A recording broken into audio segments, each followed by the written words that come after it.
These are the 5 fitness myths that are keeping men stuck. Okay, in this video, I'm gonna debunk each of these 5 myths during my workout. I have a workout today, so we're just gonna go through a normal workout that I would do. And in between sets, so I'm gonna be spitting game, sharing all the secret sauce, helping you not be stuck. Okay, I've coached hundreds of men. A lot of them focus on their career, busy types of guys that tend to be very up and down with their fitness in their life. They usually tend to not have the body that they want. Like they have normally love handles, not a 6-pack, and it's kind of, having an effect on their self-confidence. So if that sounds like you, I would like to invite you to consider sticking around for this entire video, because you're exactly who I'm trying to help, because I don't want that for you. I've helped a lot of guys overcome that through these simple strategies, and I don't want you to fall victim to a lot of these fitness myths that are out there. So first things first, guys, I'm going to show you something I like to call the gritty freaking rep. Okay, the gritty reps are the last 5 reps before failure, and guys, those I've learned are the most important reps for muscle growth, because I used to be kind of like a lot of these other dudes, kind of going in, chasing the burn, doing a lot of fluff, making my muscles burn. That helped me make a little bit of progress when I was a noob, but after I got a bad shoulder injury in 2023 that knocked me out of the gym for 2 months, I actually hired Chris Beardsley, who is a world-class exercise physiologist, and he was able to teach me that it was just the last 5 reps before failure, the ones where it's kind of like a struggle, that were the only important reps for muscle growth. So once you realize that, you're like, so I don't have to do all that extra fluff? And the answer is correct, you don't. So everything you're going to notice in this workout, I'm going to pick heavier weights, but I'm going to try to get right near failure. Ideally, I like to get near failure right at 5 because I love maximum efficiency. Sometimes might be 6, 7, or 8, right? But the closer you get to failure in your 5, the more efficient you are. So let's go for this first set before we jump into debunking this first myth. Freaking get it, guys. I love this exercise. Psych. That was cap.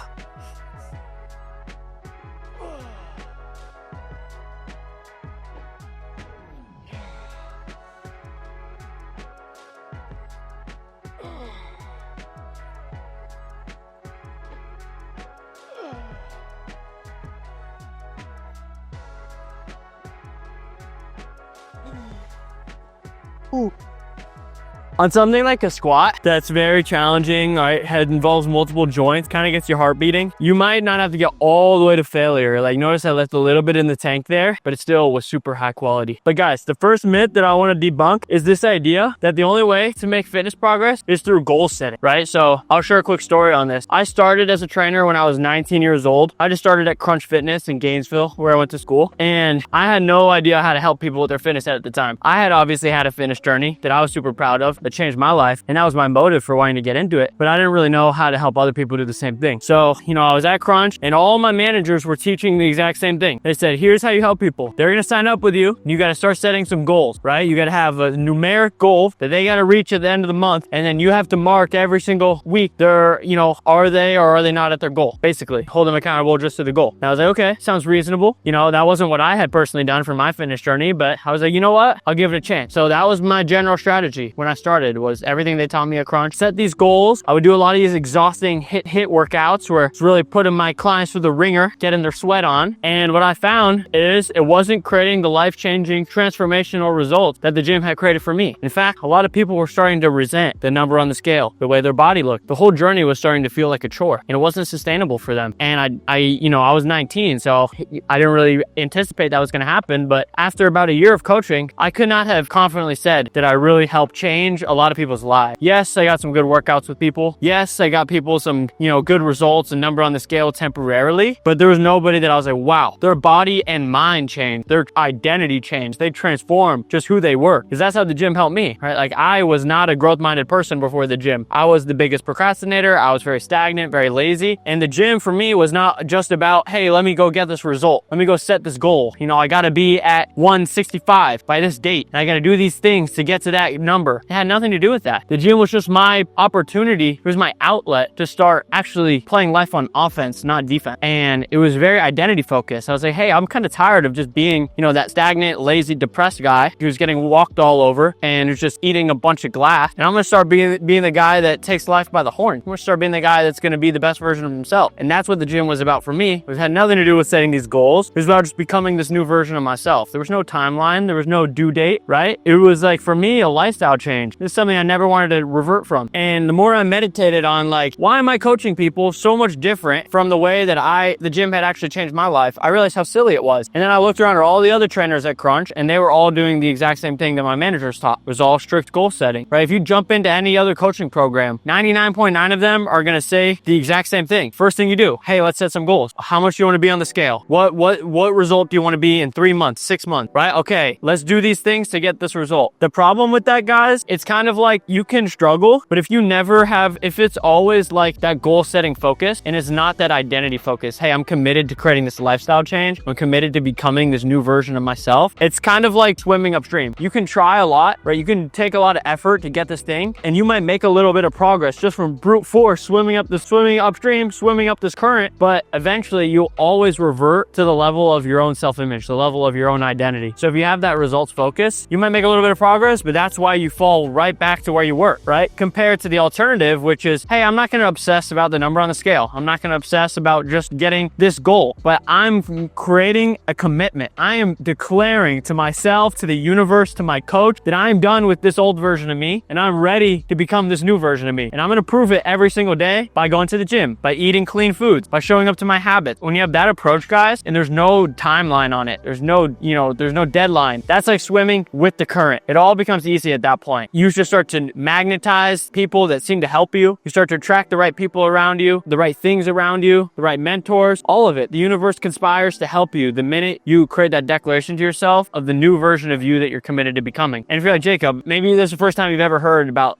creating a new version of you. Here's what I'd love to invite you to consider. Pause the video, close your eyes for 10 seconds, and literally picture yourself fit, growth-minded, glowing skin, happy, doing productive things, surrounded by productive people. That image that you picture in your mind, that's your vision. That's the North Star, right? It might just start like a picture, but the more you can think about it and reflect on it, now you have a compelling vision. Now you have a commitment of what you're committed towards, right? And every single time you say no to a bad habit, you are saying yes to that picture in your mind, right? And every single day you have the opportunity to make decisions like that version of you, and that's where this identity approach can come from, right? So that's why, in my opinion, the goal setting is a complete myth that I want to debunk in the fitness industry, because in my eyes, that's always a short-term approach, right?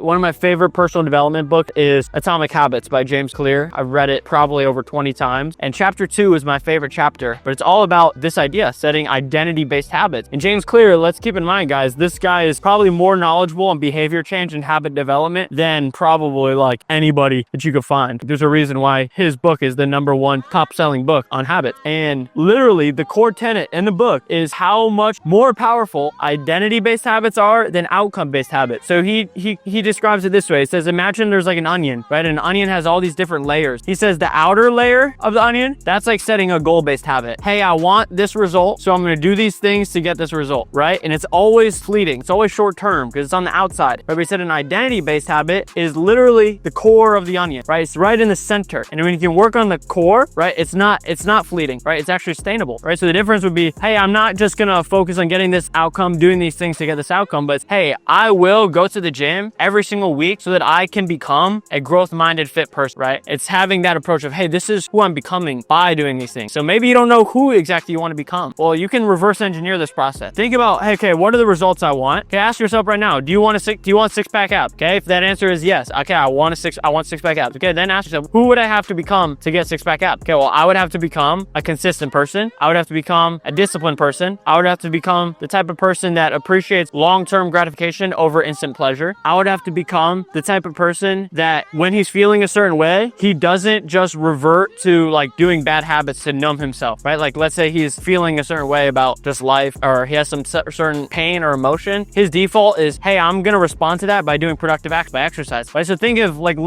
how does that version of myself that can have a six-pack, how does he think? How does he behave? How does he respond to different things in his environment, right? Like what is his perfect day, right? Once you're crystal clear on who you'll have to become, then you know, okay, every single time I show up to my habits every day is to become that new version of me. And that's the most powerful frame I could possibly share with you. If there's one thing you take away from this video, that's like 100 times more important than even the gritty rep. And that's coming from the guy who loves the gritty rep. The gritty reps is just fun, right? But the gritty reps, guys, just, weightlifting is weightlifting. The gritty reps is not really the thing that's going to make the difference of, oh, am I lifting, this strategy versus this strategy? Like, yes, that stuff is cool. Yes, that stuff helps, but there's nothing as powerful as what I just shared with you to, which is getting crystal clear on the identity that you're aspired to have, and then setting habits to prove congruence with that new identity. That is literally the secret sauce to creating sustainable results, guys. If you're not where you want to be fitness wise, instead of making excuses, instead of saying, oh, okay, like, nah, I got to figure it out, like, just ask yourself, do I have crystal clarity on the identity that I'm committed to? Because your results right now are the best indicator, the best, lagging measurement on the way that you truly perceive yourself and the identity that you truly have,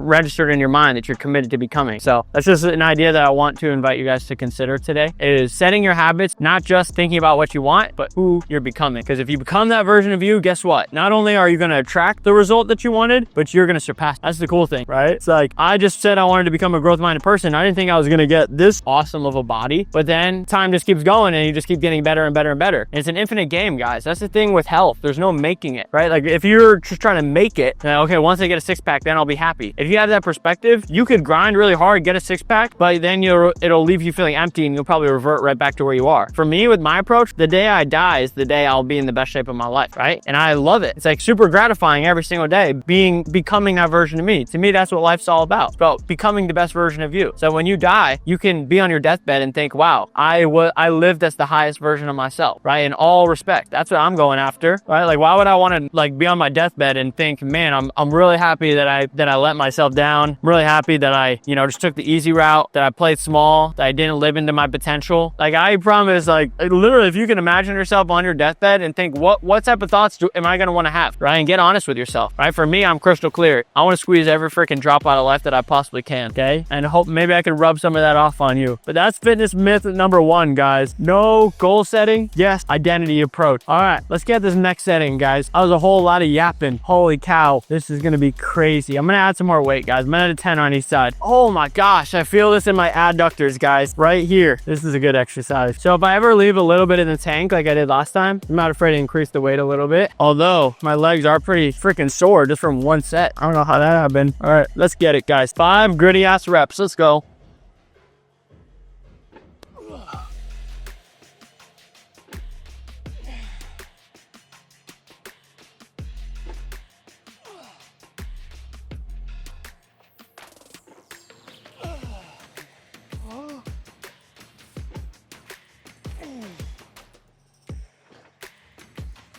Really good machine, guys. All right, I'm sweating like crazy. Good start to the workout. So that was 45 plus 50, that's 95 plus 10, so it's 105 on each side, so 210 total. Normally, if I had my Optimized Fitness app pulled up, I would track that way I know what to one up myself on. But for now, guys, because we're in the middle of a YouTube video, the most important thing is that you're getting those 5 reps before failure. Tracking it is incredibly important too, but if you're always getting those last 5 reps before failure, you can always be confident that you're getting the muscle building rep. All right, good stuff, guys. Let's move on to the next exercise. All right, guys, we're on the next exercise. We're going for RDLs. This is my favorite place to do RDLs, is just on the machine right here. But before we jump into it, guys, because I don't want to make it sound like, I don't like being that dude that's just preaching, say, oh, you have to think this way, you have to do this way, without actually providing some evidence or some context. I'll just share the whole reason why I truly believe in the identity versus the goal setting approach. Is just because I've tried both, and every single client that I've done the goal setting with, they never created the life-changing transformation. Every single person that I've actually worked on their self-image, I help them visualize a new, healthy, fit version of themselves, help them get clarity on their vision. I help them frame all their daily habits in the way of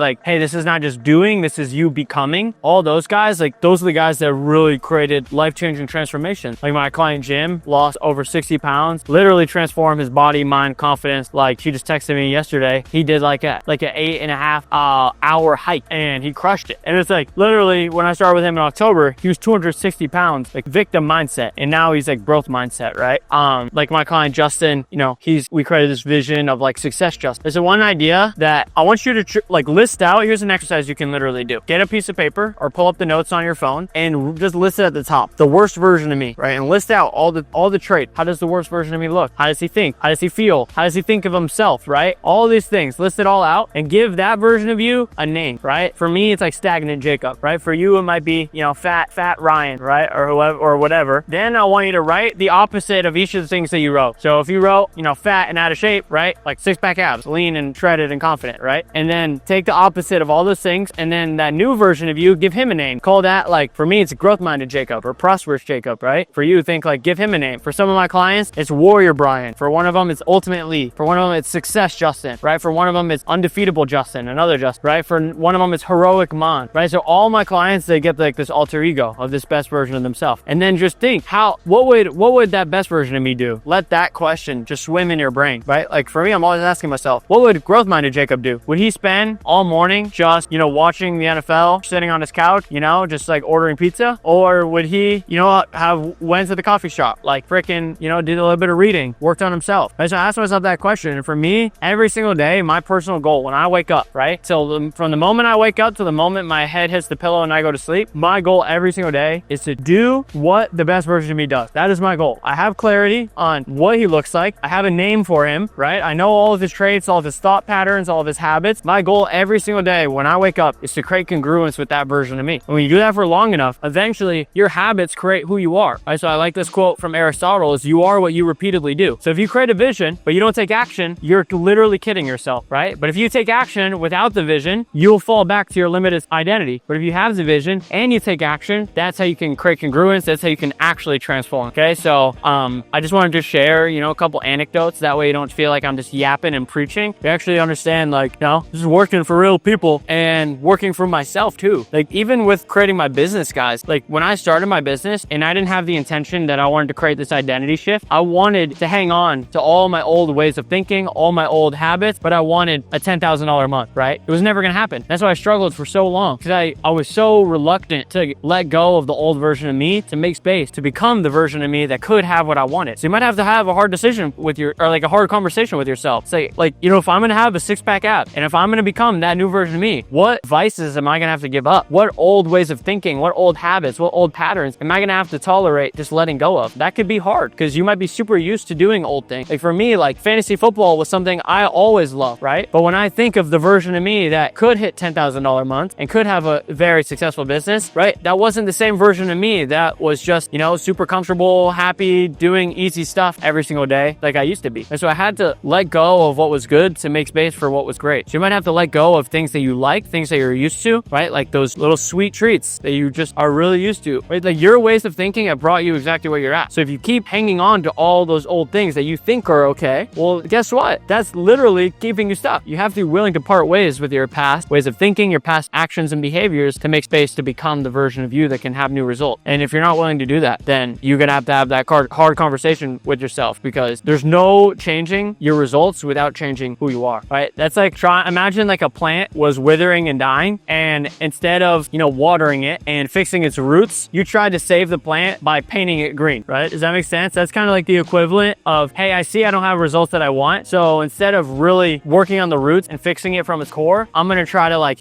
manufacture the appearance of the results by painting the leaves green. It'll never work. That's exactly what you're doing when you're trying to get a new result by calorie tracking, setting these goals, right? Doing just these like methods, right? That are without addressing the core of who you are, your habits, your thought patterns, your belief. When I say just to make it as, you know, clear as possible, when I say like who you are, I'm talking about your habits and I'm talking about your beliefs and I'm talking about your thought patterns. Like that to me defines who you are. It's like your habits, what you do every single day, your beliefs, how you see the world, like your worldview. Like, and if you struggle with very limiting beliefs that maybe, you know, here's the crazy thing, guys, is your beliefs are simply the product of your environment, people that you've surrounded yourself with in your life, books that you've read, and experiences that you've gone through. So if you grew up and you had parents and friends that didn't have healthy growth-minded beliefs and they were saying things like calories is all that matters, getting fit is vain, right? All fit people are selfish. Like these random weird beliefs that could have been a projection from somebody that was misguided, right? But you adopted that belief as your own. Now you go your whole life with a limiting belief swimming up in your brain. And if you have a limiting belief, you can only take actions based on the beliefs that you have. So your beliefs are kind of like the computer code, and your results and your actions and your habits are like the outcome of that code that you write, right? So like that's why watching a video like this, exposing yourself to different ways of thinking, that is like super freaking valuable and important, because you're changing that programming, you're changing that code. Because if you adopt new beliefs, let's say you consciously decide after watching this video, all right, I'm gonna choose to adopt the belief that goal setting is not the only way way that I have to commit to creating an identity shift. Or anything that you gather from this video, if you choose to make that belief your own, now you'll start taking actions that are the product of these beliefs that you adopt. That makes sense? So it's like, what I want to basically share with you is one of the reasons why I've even been able to create any type of results. Like now I have hit $10,000 months in my business. I do have an awesome body, right? And it's all the product of me reprogramming my belief, right? Every single day, I'm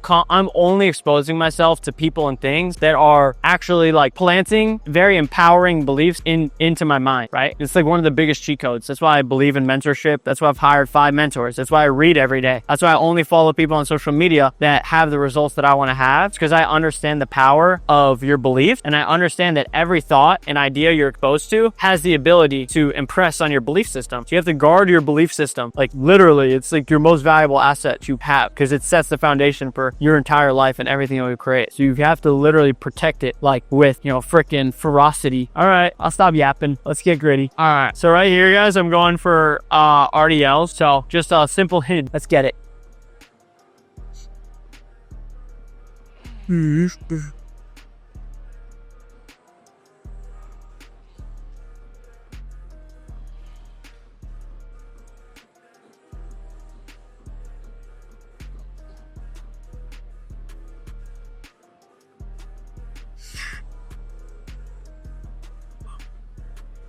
Gritty. Probably could have used like weightlifting straps. I feel that a little bit in my fingers. Also, you notice, guys, I got to 7, so it was a little bit outside of the gritty range, but I like that exercise. That's the crazy thing. Like the more advanced I become as a fitness coach, the more I realize even like all this information that you guys consume on like how to do this exercise, how to do this form, most of that is like completely irrelevant. And that's like 2%. Like you can literally just do machines. Like when you understand, like it's so easy to do machines. Like I have a client, Jerry, who's 70 years old. He can use machines. Every person I've ever trained can physically work out. I even one time did a workout with a guy named McLaren who was autistic and he didn't have great movement patterns. He could still do gritty reps with the machine. Everybody can work out. That's not your problem. It's not about knowing what to do or anything like that, because at the end of the day, unless like somebody told you have to do like these crazy complicated athletic movements, you could literally come in, keep it super simple. Like this is about the most complicated thing I would ever even do. I normally do. You guys know this. Pretty much all machines, keeping it super simple, but it just baffles me. Like, just the working out part is not about that, but all right. So the next myth, guys, and I kind of covered a lot of the myths, guys, just in the first one, just yapping so much. But my second myth is the fact that it's like the only way that I can get leaner is through calorie tracking, right? The only way that I can lose body fat is I have to be super maniacal about my calorie tracking. I'll be straight up with you guys. Every super fit person that I know, they do not obsess over calories. Every out of shape person that I know, they have a very calorie focused approach when they think of food. When they think of food, they think of calories. When a fit person thinks of food, they think of fuel, right? So that's literally the biggest difference. Is like, if you ask any super fit, shredded, muscular person, like, hey, like, how do you think of food? They're gonna say, I love fueling my body. I love putting good macros in my body, clean ingredients, right? Whole foods, high protein. Like that is literally the data that they have in their brain when they think of food. If you ask an out of shape person, how do you think of food? They think calories immediately. Like I know a guy who literally just drank like an entire 2 liters of Diet Coke, and he would be like, oh, it's fine, it's 0 calories, right? A fit person would never do that. Think about it. Why would I put literally 2 liters of chemicals in my body just because it's 0 calories? It's not about the thing that's like that backwards thinking. That's like the trying to have a healthy plant by painting the leaves green instead of watering the roots. It's like there's no shortcuts, right? Having the calories approach is like you're trying to take a shortcut. It's like you want the result, but you don't want the product or the roots that create the result, right? It's like you want the product without the process. And to me, it's like, it's not how it works, right? It makes complete sense. Like when you're fair to your body, you're putting good quality foods in your body, whole foods, high protein, right? You're not eating 1 meal a day. You're like fueling yourself like your body deserves periodically throughout the day. You're not only going to look freaking amazing, you're going to feel amazing, and your brain is going to be so clear, you'll just feel a million times better. So it kind of goes along the same lines as like the goal setting versus the identity focus. But it's like, if you want to become a fit person for the rest of your life, you might have to be willing to part ways with some of the ways that you perceive, food, calories, and stuff like that, right? Not to say like there's not a time and place for calories. Like for example, one thing I do with my clients, like in the first week, I'll have them, track all their food in the food journal meal, take pictures of their meals, just so you can kind of get a general gauge on like how much food they're putting in their body. But like guys that I've met that even have the calories approach, a lot of them, if you've been obsessed with like eating under 2,000 calories for so long, you could be like a 30, 40-year-old guy, be literally out of shape, overweight, but think that you need to be eating, you know, 16, 17, 1,800 calories. Like that's how many calories like teenage girls eat, is in the 1,500, right? Like you're a freaking man. You need to be fueling your body, but you should not have to rely on starving yourself to get lean. That's not a sustainable approach, right? So a lot of guys' metabolism is like super fucked up because they've been doing that for so long. Then now their body hangs on to body fat. So now it's like, it makes it difficult. So you kind of have to go through this phase where you just kind of recalibrate your metabolism and start to train your body to start thinking of food as fuel, right? So like one thing I do with all my clients is first I kind of get a gauge on, hey, what is your nutrition looking like right now? So for an entire week, I'll just have them track their meals like they're already normally eating, so I can get more of an understanding on where they're currently at. Then I'm going to help them figure out, hey, what are 4 to 5 good quality fuel meals that we can implement into your daily routine, right? When I say fuel, I'm talking about balanced macros, so proteins, carbs, and fats. I'm talking about clean ingredients, right? Whole foods. Like if it didn't exist on Earth, you know, 200 years ago, I don't want to be putting it in my body today, right? Staying on the outside of the grocery store, right? Like where the real good quality ingredients are, right? And I'm talking about like hitting our protein goal. So having like at least 30 grams of protein in each meal, okay? And then it should taste good, right? If it tastes terrible, it's going to be hard to do this thing. The 4 criteria, right? Balanced macros, clean ingredients, protein goal, and taste good. And you have a way to implement it into your daily routine. So when I say implement it into your daily routine, there should be no ambiguity. You should know what you're going to eat. You should know when you're going to eat it, and you should know why you're going to eat it, right? You should be able to clearly write a statement that says, I will eat this meal. So for me, it's I will eat eggs and avocado toast every morning after I take a shower so that I can become a growth-minded, strong, lean, confident person, right? Every single day, I'll do that habit so I can be that best version of me, right? So I never have to worry about it falling off. Once you have that approach for long enough, it eventually just becomes a part of who you are, kind of like, you know, brushing your teeth, right? It's the same thing, is that, you know, I will brush my teeth every morning, right? After I wake up so that I can become a hygienic person, right? So you have that, you can have it within you. You can set an identity-based habit. You already do it with brushing your teeth, most likely, because you're committed to being a hygienic person. You think of yourself as a hygienic person, right? And that's like the easiest way to do it, is kind of having that approach. When you start to see the results too, and you get that habit locked in, it's just set in stone for the rest of your life. All right, it's getting loud in here, guys. Let's go for another set on here. Holy freaking cow, I'm yapping like crazy. All right, I'm gonna add more weight, guys. It was a little too light. I'm gonna add 10 more on each set.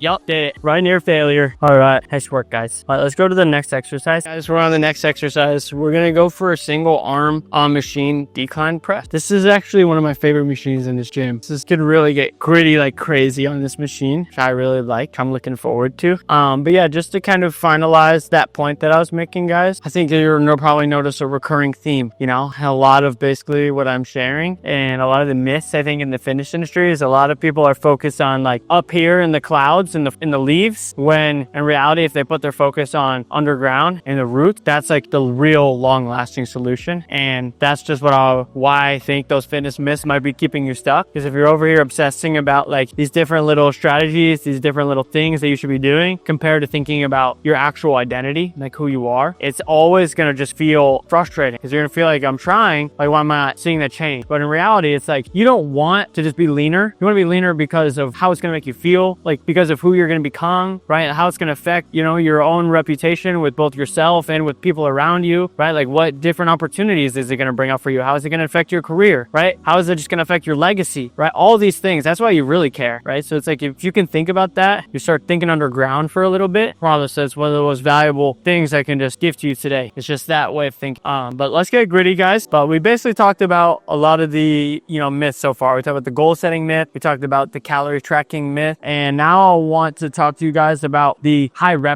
So for example, my client Delton, he's a lawyer, works a lot of hours. He has been so freaking consistent since we started together. I think we're about 2 months in. He's built muscle, a bunch of strength, and he's like getting way more toned. And he only works out for like sometimes 25 to 35, 40 minutes every single time we work out. Super time efficient, and he still makes great gains. You can do that too. A lot of my clients do that actually. It's because you don't need to literally, like, when you understand kind of what I shared with you outside, that it's just the last 5 reps for failure that create muscle growth, you realize you can get an amazing workout in 20 minutes. Like literally, objectively, physiologically, an amazing workout. And it's not just like a marketing like ploy. Like you genuinely can when you understand that it's the last 5 reps for failure, and when you're actually programming optimally, like doing full body training more frequently throughout the week and doing the high quality bang for your buck sets. I have tons of content on this channel about, you know, the exercise physiology, explaining all the different strategies in the grip method, how the gritty reps works, you know, like what exercise to choose. So go click on one of my older videos if you really want some of the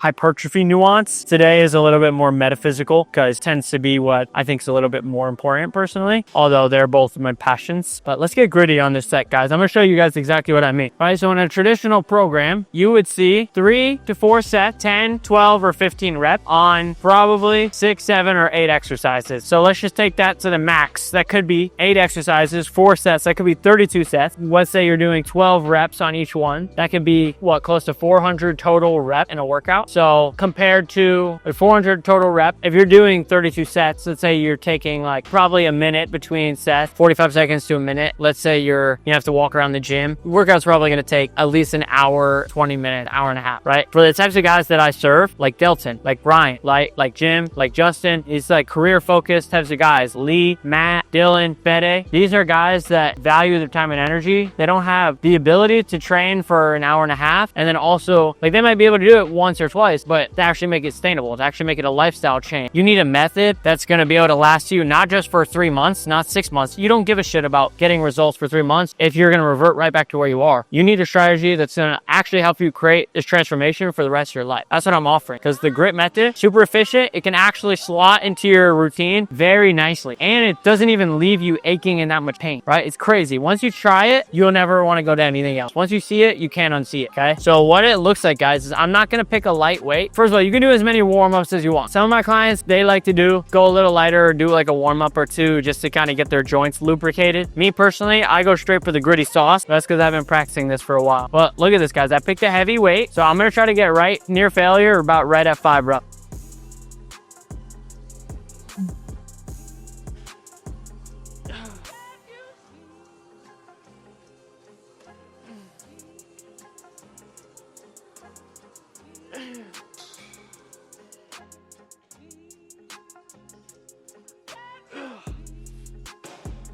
See that, guys? See how I couldn't have done 6, but my muscles are not really burning? Kind of feels like a cheating, because you get right to the important reps, but you don't get that metabolite accumulation, so you don't get those burning sensations in your muscle, and it's also like doing it in a third of the time. So not only do you get better output, better bang for your buck for each set, but you also do it in less time. So I kind of say it's like the equivalent of like doing 3 sets in 1. This is literally how you can collapse time, guys. It's like instead of doing an hour and a half workout, imagine getting not only the same gains, but better gains, because you create less fatigue. It's going to help you be more effective in your next workout in less time. That alone, if you're a career focused type of dude, you probably charge like what, at least $200 per hour for your time in general. Well, that's an hour saved. That's $200 saved. You know, that's over the course of a week. Let's just say that's, you know, $1,000 a week, $4,000 a month, right? So let's say that's $48,000 in a year of just time saved, right? What's that over the course of your life? I mean, $480,000 over 10 years. So over the next 5 decades, what, like $2.5 million in just time saved just by being able to collapse time. That's crazy when you put it into perspective, guys. Like, if you're not doing the grip method, it's my opinion, and it's not even my opinion, my clients tell me this too. Like, this is the highest ROI investment I've ever made. Like, I'm getting a steal for this in terms of how they feel about themselves, how they've transformed their mind, and just the strategies and methods that they've learned to be able to be more effective and efficient with their time. But I digress. Let's get gritty.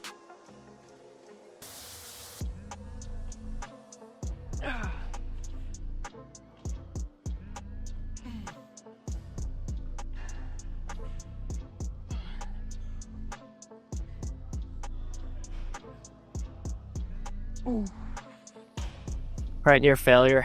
So me personally, guys, I've been training every single day because I'm doing 75 hard, but I'm not even doing 75 hard anymore. I had this breakthrough that like, I want to exemplify the grit method 100-fold. Like in my eyes, if I'm 100-0 and you're 60-40, I might rub off on you a little bit and you might become 80-20. I'm not saying you have to do what I do. I'm not saying you have to, you know, marinate in your vision for 2 hours every morning and train every single day, you know, but that's what I do because I will never not lead by example for you guys. That's why I do this every single day, because I truly want to serve you guys. And to me, it's like, I know the more I'm shining my light, the more I'm filling my cup, the more I can overflow and help you see. So if you're 70-30 and I'm 100-0, let's just meet halfway in the middle. Can you rise up a little bit? Like, I'm not saying you have to never eat any sweets ever for the rest of your life. Like, and guys, like if you're at the movie theater, you can eat some popcorn, guys, right? If it's your kid's birthday, you can have a slice of cake, right? Like it's like when you have that foundation of good fuel, those little things aren't gonna kill you. As long as you recognize this isn't a cheat, right? When you think, hey, like, oh, I'm allowed to cheat, or like a bad meal is cheating. Like, no, like if it's for me, it's like every action I take, I want it to be congruent with my vision, the best version of me. So when you meditate on the highest version of you, the lean, growth-minded, you know, productive version of you, ask yourself, does the best version of me, the lean version of me, does he still, you know, have a slice of cake when it's his kid's birthday? The answer's probably yes, right? But that's okay. But it's like, okay, does he let that, you know, send him into a downward spiral? Does he let that create limiting belief, you know, disempowered thought? The answer is also no. He understands that that wasn't a cheat. That was actually, you know, allocated for. That was virtuous. It was in alignment with his values, right? It's just all about how you frame things, guys. If you can frame it that way, then you can be guilt-free, right? It's like this morning, guys, like I took a nap in the middle of the day, right? Like,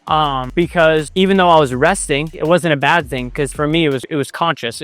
I chose it because I was like, okay, the best version of me, if he was felt like his cup was drained a little bit, he needed to refuel, he would give himself the permission to do so. Does that make sense? So it's like it's not about like working or resting to me. It's always like, is this a congruent or incongruent action? And my personal goal is 100-0. I want to take 100% of actions that are congruent, 0% of actions that are incongruent. And it doesn't mean I'm perfect. I'm definitely not. I'm definitely infallible. I definitely have moments where I'm like, ooh, that's something the past version of Jacob would have done. That's a thought that the past version of Jacob would have thought. But I don't let that define me, right? If I you know, if I put a little bit of water on my fire, I'm going to respond by finding 2 more sticks, right? I'm going to bounce back with 2 more wins, right? Because when you make one mistake, but then you follow it up with 5 wins, you shrink your mistakes into irrelevant, right? So you don't like ruminate on your shortcomings when you're growing and stacking so much evidence that you are who you say you are. You are who you want to be, right? And the shortcomings, they tend to just kind of roll off your back. They tend to not bother you that much, right? If I went a whole day like procrastinating, not being productive, not living in line with my vision, I would feel like shit. I would never tolerate that for myself, because like that's like, if I felt terrible, like, it would be earned, because you can't just have the vision. If you're, like I said, if you're not supporting it with action, that's gonna feel terrible, right? So it's the vision and the action was all about. All right, so we went through the 3rd myth, guys. I debunked all these myths: goal setting, calorie tracking, high rep. I debunked the myth of identity over intensity. So when I say identity over intensity, what I'm talking about is, even if I can't be 100% perfect on a workout, right? Even if I have to work out for 20 minutes, even if I can only run for 1 mile, right? I would rather do it than not do it at all. Because even if it's not perfect, as long as I don't put up a 0, I'm still sending a signal to myself that I am who I say I am, right? So it's like, that's one thing I would always encourage my clients to understand, is you don't have to have the most intense workout every single time. It doesn't need to always be freaking a banger, but every time you show up, whether it's big or small, every thought you think, every action that you take every single day, you're sending a signal to yourself about the type of person that you are, right? It's like, I don't want you to allow yourself to willingly send a signal to yourself that I'm not a productive, growth-minded, fit person, right? Even if it's a little action, at least you're sending a signal to yourself that I am a fit person. Like, I'm on day 70 of, you know, doing cardio, gritty reps, reading, on eating good fuel every single day. And sometimes I only read like a few pages, but I still showed up. I still kept the chain going, right? Still laid the sticks. So not all sticks are created equal. Sometimes you're just setting a little twig on your fire, and you're like, if this fire represented, you know, your belief that you are who you're becoming, sometimes it's a little twig, sometimes it's a whole log, right? So something I want to invite you guys to consider, and what I think is a myth, is that it's like a grind. For me, I am not grinding. Even though I've worked out for 70 days in a row, it doesn't feel like I'm grinding. To me, it feels like not like grind, it feels like grit, because it's purposeful. Yeah, I'm becoming who I've been called to become. I'm becoming the highest version of me, right? I'm living in congruence with my vision, right? So that's the last myth. One more myth, guys, is steroids. I personally think that is a myth, that you have to take steroids to be successful with your fitness. Because to me, it's like, if you're trying to take steroids, it's that you're prioritizing your results, your fruits over your roots. And the guys that don't obsess obsess over the results, but they obsess over who they are. Those are the guys that they don't just get results, but they surpass the results. So it's like if you're trying to take steroids, it's like you're trying to get the product without focusing on the process again. The same way of thinking, that same fallacy that I described to you about, you know, trying to save a plant, a withering, dying plant, by painting its leaves green compared to watering it. It's the same thing. It's like if you're trying to take steroids to fix your body, it's like you're trying to paint the leaves green instead of actually working on the root problem, which is just yourself, right? You're always the problem, but you're always the solution too. So I'll leave you guys with that. Those are the 5 myths: goal setting, calorie tracking, doing high rep, having the intensity over the identity approach, and then taking steroids. And I know that was a lot of yapping, of probably a lot of dense information, or that was just me being super transparent with you guys. I don't like to make these YouTube videos, you know, like scripting or like use B-roll or anything, because that's just not how I am. I'd rather just be super raw with you. Even if less people watch it, I don't really care, right? If you're still here, then that